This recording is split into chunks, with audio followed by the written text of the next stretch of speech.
All right, welcome class. So great to see you all today. Today I'm going to teach you one of my very favorite art techniques.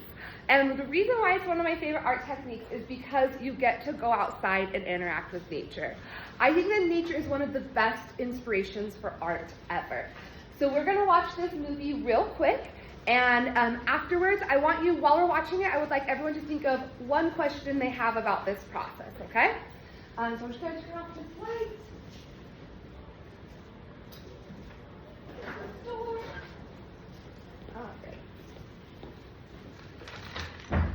You can sit down if you like.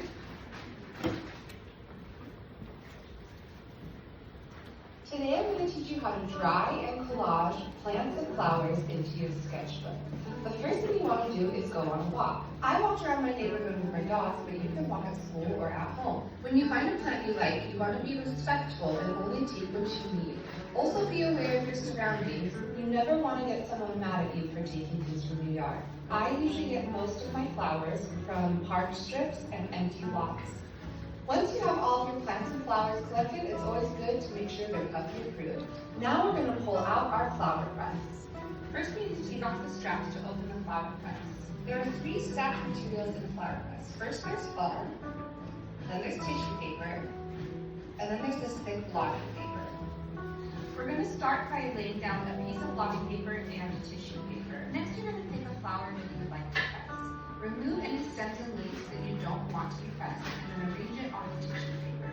As you're arranging your flowers on the tissue paper, make sure that they're not overlapping or there's enough room for the flower to be smashed flat. After that, add some foam, another piece of blotting paper, and another piece of tissue paper. Keep stacking layers of papers and flowers until you run out of flowers. Next, you're going to use the straps to tightly close the flower press and then let the flowers dry overnight.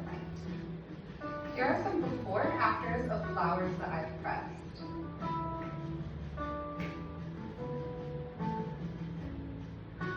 Now that you have all of your dried flowers, you are going to use Mod Podge or liquid matte medium to glue them into your sketchbook.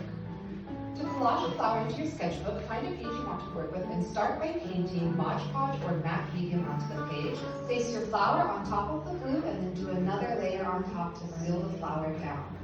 I added a little doodle to incorporate my flower into the composition of my sketchbook page.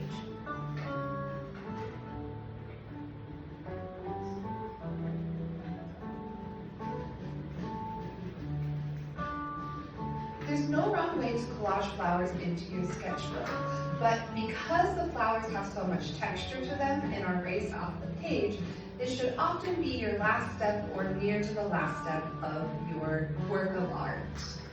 Try to see how many fun and creative ways you can incorporate flowers into your sketchbook. And remember, most of all, to have fun. Okay, awesome guys. You all did the most incredible job listening to that video. Okay, I asked for everyone to think of one question they had while we were watching that video. Did anyone have any questions about the process for that? Yes? Where do I find the flower first? Yeah, where do you find the flowers? I love that. So, what we would do is we're going to go on a walk. I have actually found a park that's close by, and we have a 90-minute period. So we're going to go on a walk and together as a class. And you can collect not only flowers, you can collect any grasses or leaves or any plant that feels interesting to you. Also, I will encourage you guys to go home and maybe go on a walk around your neighborhood and collect some more as well. Any other questions? Yes? Is there any flowers or plants that are really hard to do in this process? Ooh, good question. So actually, in that you saw that I had, do you guys remember in the video that big fluffy purple flower that I was pressing? So that's called an iris. The more three-dimensional a flower it is, the more difficult it is because you're taking something that's very three-dimensional and pressing it flat. So actually when I did my iris the first time, it didn't turn out very well just because there was so much to it. So I had to press it longer. Sometimes also if a flower has more substance to it or more meat to it almost, it'll have more moisture in it. So here's the iris. I pressed this a week ago. It turned out beautiful, but it still is a little bit damp, so it's going to take a little bit longer than a flower that maybe has less. That was a really good question. I love that. And and it's kind of experimentation. Each plant you get is going to turn out differently, and that's kind of like the fun thing. Is it's a little bit out of your hands. One more question. Yes. Can you like start like a project or whatever with the flowers? Like, cause you said it's harder to do it. Yeah. Like the earlier you do it, but can you start with it? Yeah, so that's actually a really good question too. There's certain materials that are going to be hard to add on top. I usually do flowers as the last step because they have like texture to them. But I would like love to see you try. And I think things like you can't really draw on top of them, but you could probably add paint or collage more materials on top. Okay, so at this point, any more questions? Sound good? Okay, at this point, we are going to go on a 30-minute walk. What I would like you to do is collect at least 5 plants that are interesting to you while we go on our walk. Now, if you remember, there was 2 things I said. I said not to like climb in other people's yards just because we don't want to like deal with an angry homeowner today. So as we're walking along, you're just gonna like grab things that are right by the sidewalk or close by. Hi, come on in. And then we will bring them back, and then we'll put them in the flower press, and then they should be done in the next 2 days, and then we'll be collaging them then, okay?